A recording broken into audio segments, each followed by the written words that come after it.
அஸ்ஸலாமு அலைக்கும். இது ஒரு ஹாலிடேயில் எடுத்த விலாக் தான். அன்றைக்கி மதியம் லஞ்சுக்கு பார்த்திங்கன்னா தேங்காய் பால் சோறு, மீன் குழம்பு, மீன் வறுவல் வந்து ரெடி பண்ணியிருந்தேன். இது கூட பார்த்திங்கன்னா நாட்டுக்கோழி வந்து கிரேவி பண்ணிவிட்டு கொஞ்சம் தக்காளி ஜாம் வந்து பண்ணியிருந்தேன். கொஞ்சம் டிஃப்ரெண்ட்டான காம்பினேஷனில் தான் அன்றைக்கி மதியம் லஞ்ச் வந்து சாப்பிட்டோம்.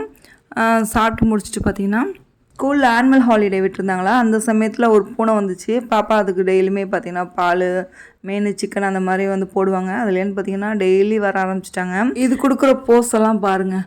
நான் கூட டக்குன்னு பார்க்குறப்போ ஒரு நிமிஷம் பயந்தே போயிட்டேன். இந்த இடம் எனக்கு ரொம்ப பிடிச்சிருக்கு. இவனை இப்படி நவுத்திட்டு இப்படி உட்காருவேன். எப்படி ராஜா பகவத் மாதிரி இருக்கா? இந்த பூனை பார்த்திங்கன்னா ரொம்ப சமத்து பூனை. எந்த சேட்டையும் பண்ண மாட்டாங்க.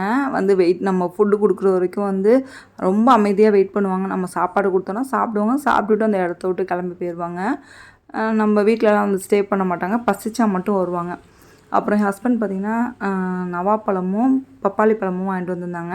நவாப்பழம் சீசனும் கிட்டத்தட்ட முடிஞ்சிருச்சு. இருந்தாலும் அப்பப்போ வந்து கிடைக்கிது. ப்ரைஸ் தான் கொஞ்சம் அதிகமாக இருக்குது. பப்பாளி பழம் ஃபஸ்ட் டைம் இந்த மாதிரி பார்க்குறேன், நல்லா நீல ஷேப்பில். ஸோ பழம் எப்படி இருக்குன்னு நினச்சி தான் வந்து கட் பண்ணேன். ரொம்பவே சூப்பராக இருந்துச்சு இந்த பழம். இது கூட ஐஸ்கிரீமும் வாங்கிட்டு வந்திருந்தாங்க. அன்றைக்கி டே பார்த்திங்கன்னா இப்படி தான் போச்சு.